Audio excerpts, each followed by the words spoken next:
लाली तूने देखा तेरी भाभी को? अरे इसे क्या हो गया है? कैसे उल्टी सीधी हरकतें कर रही है ये? हाँ माँ, ये भाभी ना कैसे नौटंकी कर रही है मुझे समझ में नहीं आ रहा है।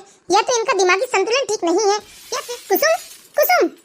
हे भगवान, सुबह के 8 बज गए और ये महारानी यहाँ सोई पड़ी है। अरे ससुराल है ये तुम्हारा, मायका नहीं। किसी बात की चिंता है या नहीं? 8 बजे तक बिना चाय के बैठे हैं हम। ये ऐसे नहीं मानने वाली है, अभी इसके अकल ठिकाने लगाती हूँ। क्या हुआ मम्मी जी, इतना क्यों चीख रही हैं आप? और ये कौन सा तरीका है? आपने मेरा कंबल खींचकर नीचे फेंक दिया। अरे समय की कोई पाबंदी है या नहीं? सुबह के 8 बज गए और अभी तक तुम बिस्तर में पड़ी हो। उठो, तुम्हारे पापा कब से चाय का इंतजार कर रहे हैं। मैंने भी एक घुट पानी तक नहीं पिया है। ठीक है मम्मी जी, मैं उठ जाऊंगी, लेकिन मुझे लाली दीदी आकर उठाएगी ना, तभी मैं उठूंगी, वरना मैं नहीं उठने वाली। क्यों? लाली क्यों उठाएगी तुझे? नहीं, जब तक नहीं आएगी दीदी तब तक मैं नहीं उठूंगी और ना ही घर का कोई काम करूंगी। दीदी जो कहेंगी ना, मैं बस उन्हीं की बात मानूंगी। ये कौन सा नया ड्रामा लगा कर रखा है तुमने?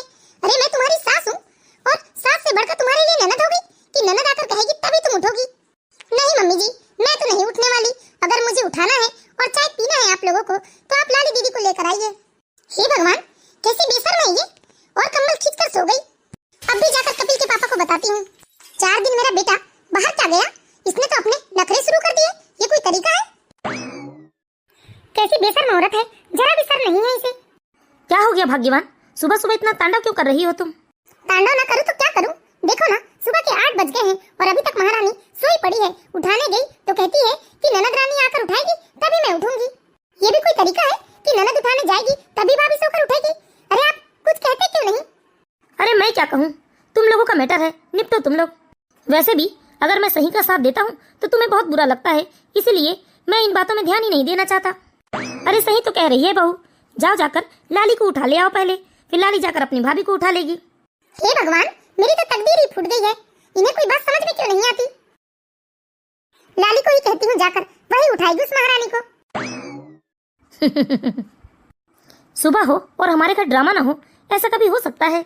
लाली, लाली, ओ मेरा लल्ला, लल्ला, उठ जाओ लल्ला। लाली, लाली उठो बेटा।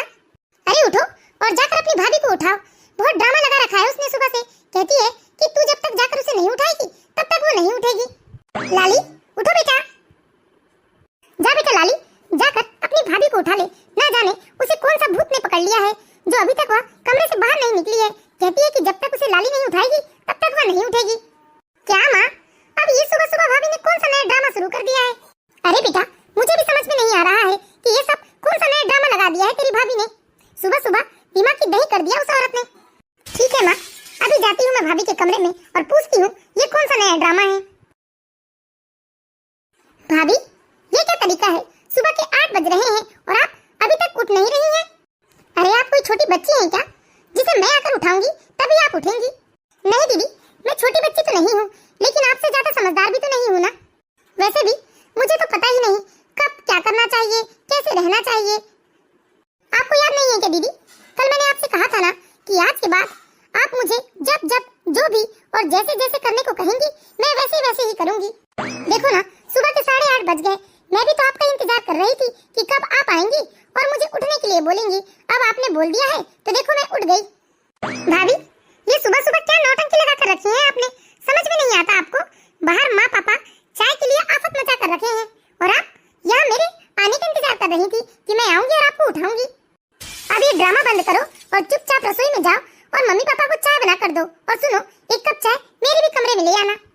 ओके दीदी, अब आपने बोल दिया है ना, तो मैं जाकर चाय बना लेती हूँ, मम्मी पापा को भी दे देती हूँ और आपके भी कमरे में ले आती हूँ।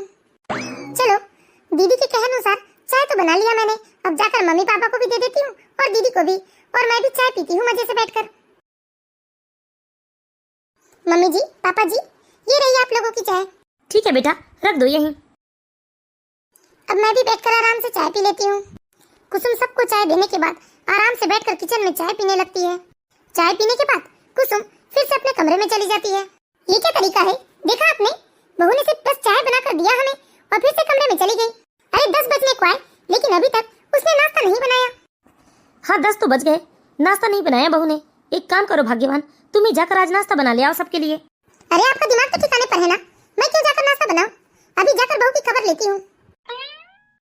हाँ जी, आप कब तक लौट कर आएंगे? कुसुम, सुनिए जी, मैं आपसे बाद में बात करती हूँ। मम्मी जी कुछ कह रही हैं मुझसे। क्या हुआ मम्मी जी? बहू, यार तुम्हें क्या हो गया है? दिमाग काम कर रहा है या नहीं तुम्हारा? सुबह के 10 बज गए हैं, घड़ी देखा है तुमने? किसी ने नाश्ता भी नहीं किया है और तुम यहाँ आकर आराम से अपना मोबाइल चला रही हो।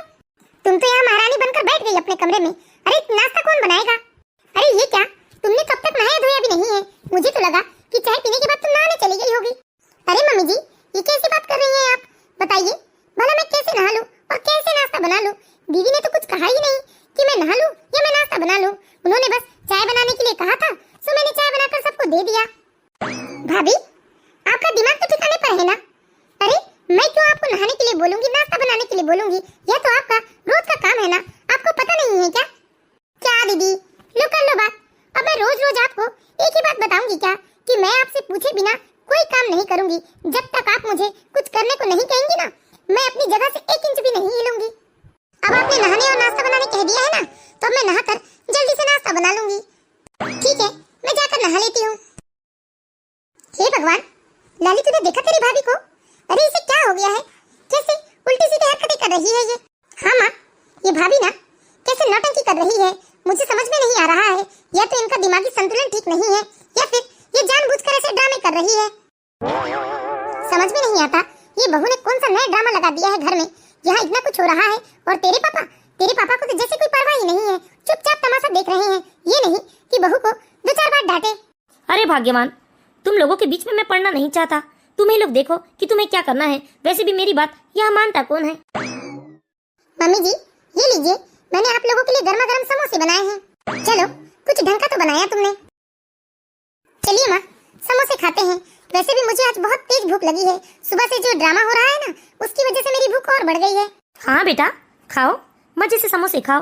भाभी ने बनाए हैं तुम्हारे। इधर कुसुम सबके लिए बहुत ही प्यार से बहुत ही स्वादिष्ट समोसे और चटनी बनाती है और सबको नाश्ता देने के बाद खुद भी आराम से बैठकर नाश्ता करती है और फिर से अपने कमरे में चली जाती है। इधर दोपहर के 1 बज जाते हैं, लेकिन कुसुम अपने कमरे से बाहर नहीं आती और ना ही सबके लिए खाना बनाती है। ये सब देखकर कुसुम की सास का माथा ठनकता है कि अभी तक बहू ने खाना क्यों नहीं बनाया है। वह गुस्से से अपनी बेटी को आवाज लगाती है। हाय राम, ये सब क्या देख रही हूँ मैं? दोपहर के 1 बज गए और बहू अभी तक रसोई में नहीं आई और ना ही उसने कुछ बनाया है। सब जस का तस अस्त व्यस्त रसोई पड़ी हुई है। लगता है ये महारानी फिर से अपने कमरे में चली गई। लाली, लाली, क्या हुआ माँ? क्यों चीख रही हैं आप? देखना बेटा, दोपहर के 1 बज गए और तेरी भाभी ने खाना भी नहीं बनाया है। वह जाकर फिर से अपने कमरे में बैठ गई। जाओ लाली बेटा, जाकर अपनी भाभी से कहो कि वो खाना बनाएगी। देखिए जी, आप मेरे सब्र का इम्तिहान मत लीजिए, नहीं तो ऐसा ना हो कि मैं कुछ ऐसा कर दूं कि जिंदगी भर के लिए पछतावा हो। और मैं अब इस लड़की को एक पल भी नहीं देखना चाहती हूँ। आज सुबह से ही इसकी जो नौटंकी है वो सब मेरे बर्दाश्त के बाहर हो रहा है और आपको कोई भी फर्क नहीं पड़ रहा है। मैं तो कहती हूँ कि अभी इसी वक्त इसके माँ बाप को फोन लगाओ और फोन लगा के बोलो कि आकर अपनी बेटी को ले जाए और उसका किसी पागल खाने में ले जाकर इलाज करवा दे। नहीं चाहिए मुझे ऐसी बहू जो हर रोज नए नौटंकी करे, ड्रामा करे। अरे मेरा बेटा 4 दिन बाहर क्या गया, इसकी नौटंकी और ड्रामे फिर से शुरू हो गए हैं। इस पागल औरत को तो पागल खाने में भर्ती कर देना चाहिए क्योंकि यह घर में रखने लायक नहीं रह गई। हाँ पापा, माँ बिल्कुल सही कह रही है। बुलाओ भाभी की मम्मी पापा को और भेज दो भाभी को उनके मायके। पापा जी, अब आप लगाइए मेरे मम्मी पापा को फोन, क्योंकि अब तो दीदी ने भी कह दिया है तो मुझे तो मेरी मम्मी पापा को बुलाना ही होगा। लगाइए आप फोन। अरे बहू, ये क्या कह रही हो तुम? नहीं पापा जी, अब दीदी ने कह दिया है तो लगाना ही पड़ेगा फोन और बुलाना ही पड़ेगा मेरी मम्मी पापा को। आप लगाइए फोन और बुलाइए मेरी मम्मी पापा को। ठीक है बहू, अगर तुम कहती हो तो मैं तुम्हारे मम्मी पापा को फोन लगाकर बुला लेता हूँ। ठीक है पापा जी, ये सब मैं अपनी इच्छा से नहीं कर रही हूँ, वह तो मैं दीदी के सारे आदेश मान रही हूँ, इसीलिए मजबूरी में मुझे मेरे मम्मी पापा को बुलाना ही पड़ेगा। ये क्या बकवास कर रही हो भाभी? हर बात में बस दीदी कह रही है, दीदी कह रही है। हाँ दीदी, आप नाराज क्यों होती हैं? आप ही तो कह रही है ना कि मेरे मम्मी पापा को फोन लगाकर यहाँ बुलाया जाए, तो मैं आपका आदेश भला कैसे टाल सकती हूँ? आप चिंता मत कीजिए, अभी पापा जी मेरे मम्मी पापा को फोन लगा देते हैं और 2-3 घंटे बाद मम्मी पापा भी यहाँ आ जाएंगे। फिर तो आपको मुझसे कोई शिकायत ना होगी ना दीदी? ठीक है बहू, अगर तुम कहती हो तो मैं लगा देता हूँ फोन। वैसे भी आज सुदेश भी आने वाला है घर। अपनी बहू के बार बार कहने पर दिलीप जी मजबूर हो जाते हैं और मजबूरन उन्हें बहू के माता पिता को फोन लगाकर बुलाना ही पड़ता है। करीब 3-4 घंटे के बाद कुसुम के माता पिता कुसुम के ससुराल आ जाते हैं। कुसुम के मम्मी पापा काफी घबराए हुए थे। उन्हें समझ में नहीं आ रहा था कि इस तरह उनकी बेटी के ससुराल से फोन आया है और उन्हें तुरंत ही वहां आने के लिए कहा गया है। बेचारे कुसुम के माता पिता आकर एक साइड में डरे घबराए हुए से बैठ जाते हैं और एक साइड में कुसुम के ससुराल वाले बैठ जाते हैं। भाई साहब, क्या हुआ? आप लोगों ने इस तरह हमें यहाँ फोन करके क्यों बुलाया? क्या कोई गलती हो गई है हमारी बेटी से? बोलिए ना जी, क्यों नहीं बोल रहे हैं आप? बताइए इन्हें, क्या गलती हुई है इनकी बेटी से? तुम ज्यादा अच्छे से बता सकती हो, तुम ही बताओ। बताइए ना, क्या बात हो गई? अरे भाई साहब, क्या सिखा कर भेजा है आपने अपनी बेटी को? अरे 6 महीने की शादी में अब तक तो सब कुछ सही चल रहा था, लेकिन आज आपकी बेटी के अलग ही नाटक शुरू हो गए हैं। और यह जो नाटक आपकी बेटी कर रही है ना, ये सब हम बर्दाश्त नहीं कर सकते। इसीलिए आप ले जाइए अपनी बेटी को और कहीं पागल खाने में भर्ती करवा दीजिए, क्योंकि मुझे लगता है कि आपकी बेटी पागल हो गई है। कुसुम बेटा, समधन जी ये सब क्या बोल रही हैं? क्योंकि तुम तो ऐसी नहीं थी ना बेटा। अरे तुम पढ़ी लिखी समझदार, फिर यह तुम कैसी हरकतें कर रही हो? क्यों हमारी नाक कटवा रही हो बेटा? बोलो कुसुम बेटा, अरे क्या कमी रह गई हमारी परवरिश में? ये तुम्हारी शादी में हमने क्या नहीं किया?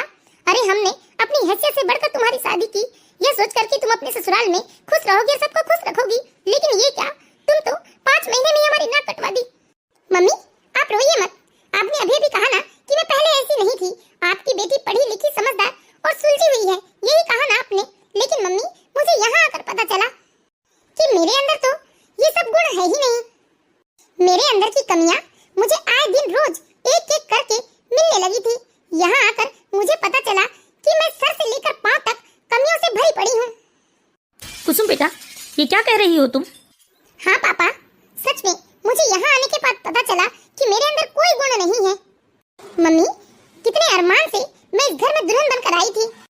मैंने मन में सोच रखा था कि मैं सबको खुश रखूंगी। मैंने बहुत अच्छे से सब कुछ संभालने की कोशिश की। सुबह 5 बजे उठकर घर की साफ सफाई, झाड़ू पोछा, बर्तन कपड़े, सुबह के नाश्ते से लेकर दोपहर का खाना, रात का खाना, सब कुछ बहुत अच्छे से करती आई मैं। लेकिन फिर मुझे लाली दीदी ने बताया। फिर लाली दीदी ने मुझे एक एक करके मेरी सारी कमियां गिनाई। लाली दीदी को मेरे अंदर कुछ अच्छा दिखती ही नहीं। लाली दीदी को मेरा कोई भी काम नजर नहीं आता और ना ही पसंद आता है। ये मेरे हर काम में या तो टांग अड़ाती है या फिर कमियां निकालने लगती हैं।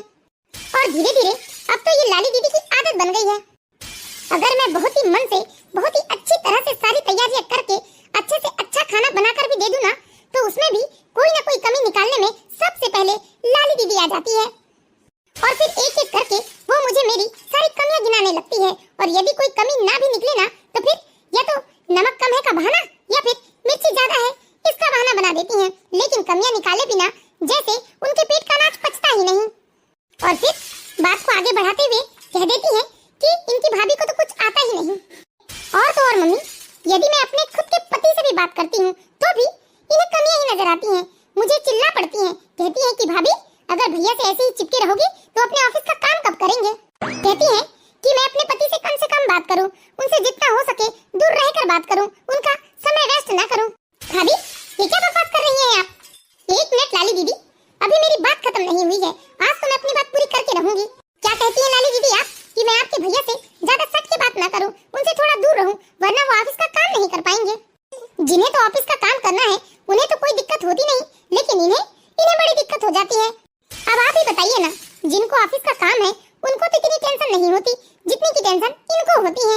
और तो और मम्मी, जब भी आप मायके से कोई सामान भेजती हैं, कपड़े भेजती हैं, और मैं जब भी पहन लेती हूँ या उसमें भी कमियां निकालने आ जाती हैं। कहती हैं भाभी आप स्टाइलिश नहीं हो, थोड़ा स्टाइल वाले कपड़े पहना करो। लाली दीदी का कहना है कि आप लोगों को भी सेंस नहीं है। अरे बुढ़िया वाले कपड़े भेज देते हैं आप लोग मेरे लिए और मैं बाई की तरह साड़ी लपेट लेती हूँ। अब आप ही बताइए ना मम्मी पापा, मैं लाली दीदी से ज्यादा पढ़ी लिखी हूँ और रिश्ते और उम्र दोनों में मैं इनसे बड़ी हूँ, इसलिए मैं इनसे ज्यादा दुनियादारी जानती हूँ। तो मैं कोई छोटी दूध पीती बच्ची तो नहीं हूँ ना कि मुझे स्टाइल नहीं पता। मैं रोज कॉलेज जाती थी, 4-4 बैच बच्चों को ट्यूशन पढ़ाती थी, मुझे स्टाइल नहीं पता जो यह हर बात में मुझे टोकते रहती है।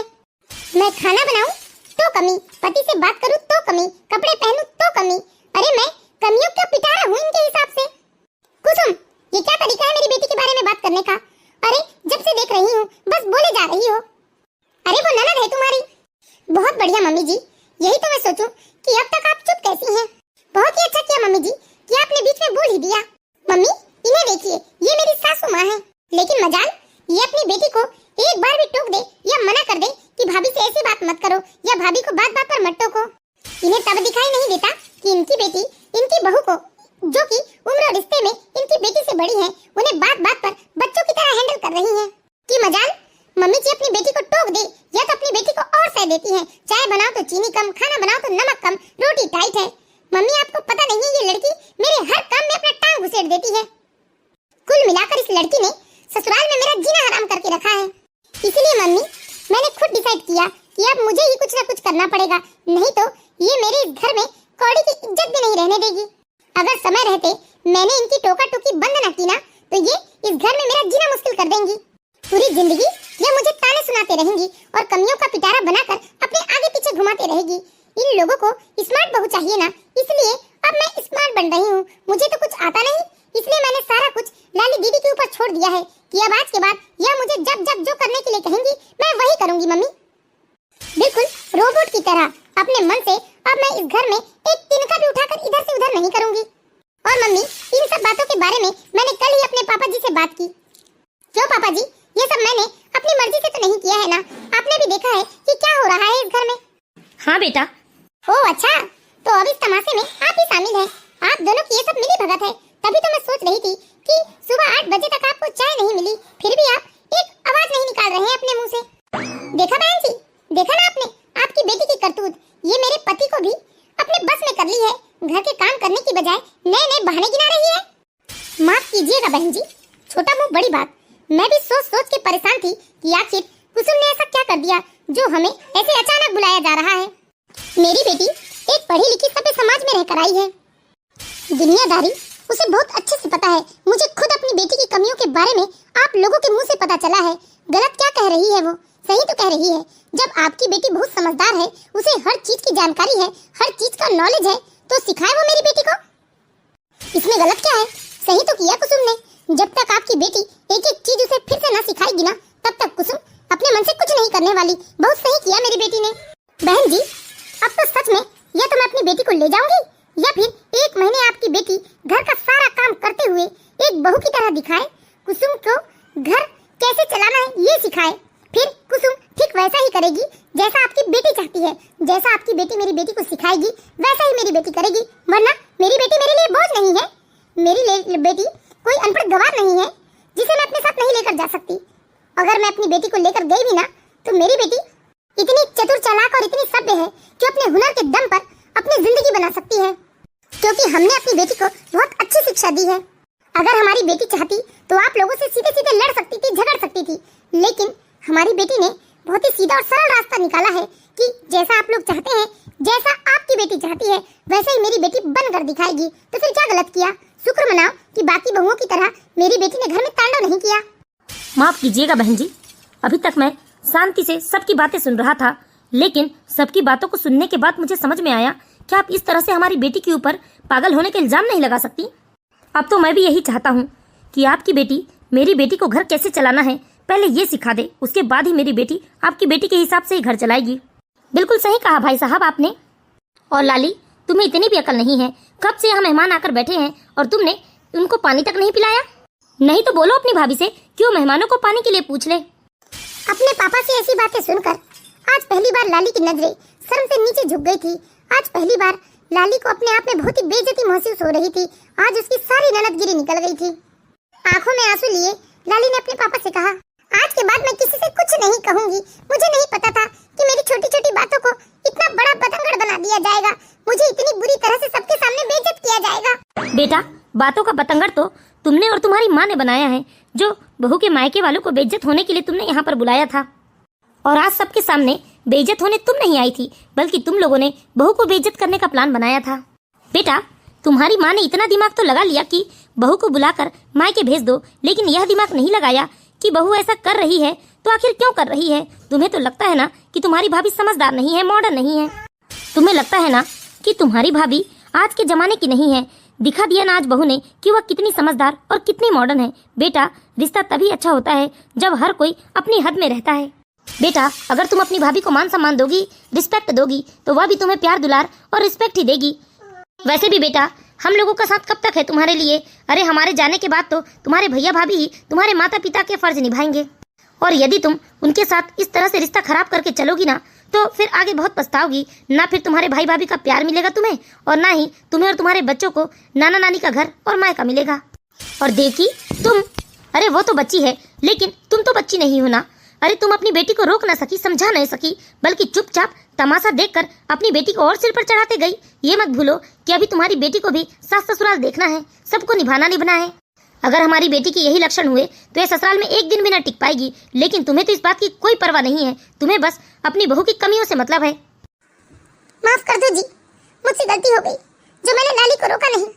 अरे मुझसे क्या माफी मांगती हो? माफी मांगना ही है तो अपनी देवी जैसी बहू से मांगो, जो इतनी पढ़ी लिखी होने के बावजूद भी इतने प्यार से हम सबका ख्याल रख रही थी। हम सबकी पसंद नापसंद का कितना ख्याल रहा उसे। लेकिन तुम दोनों माँ बेटी को बहू की अच्छाइयाँ रास नहीं आई, इसीलिए तो आज तुम लोगों ने इतना बड़ा तमाशा करवाया है घर में। माफ कीजिएगा भाई साहब, बहन जी, हम लोगों की वजह से आप लोगों को बड़ी तकलीफ उठानी पड़ी। मैं हाथ जोड़कर अपने परिवार वालों की तरफ से आप लोगों से माफी मांगता हूँ। नहीं नहीं भाई साहब, माफी मांगने की कोई जरूरत नहीं है। अब हमें इजाजत दीजिए। उम्मीद करती हूँ कि दूसरी बार इस तरह से आकस्मिक फोन करके हमारी बेटियों की कमियां गिनाने के लिए हमें यहाँ नहीं बुलाया जाएगा। बेटा, तुम कुछ दिनों के लिए हमारे साथ चलना चाहोगी या दामाद जी के आते तक तुम यही रहना चाहोगी? माँ, जब ये आ जाएंगे तब मैं इनके साथ आ जाऊंगी। ठीक है बेटा, अपना ख्याल रखना। आज पहली बार बेचारी लाली बहुत बुरी तरीके से फंसी थी। उसे नहीं पता था कि ननद बनने की ऐसी कीमत चुकानी पड़ेगी उसे। फिलहाल तो कुसुम के माता पिता चले जाते हैं और साथ में ही चली जाती है लाली की साड़ी अकड़। आज पहली बार लाली इतनी बुरी तरीके से बेइज्जत हुई है कि सच में अब उसकी भाभी की किसी काम में कमी होगी भी तो लाली की बताने की हिम्मत ना होगी। तो हम आशा करते हैं दोस्तों आप लोगों को हमारी ये कहानी जरूर पसंद आई होगी। यदि कहानी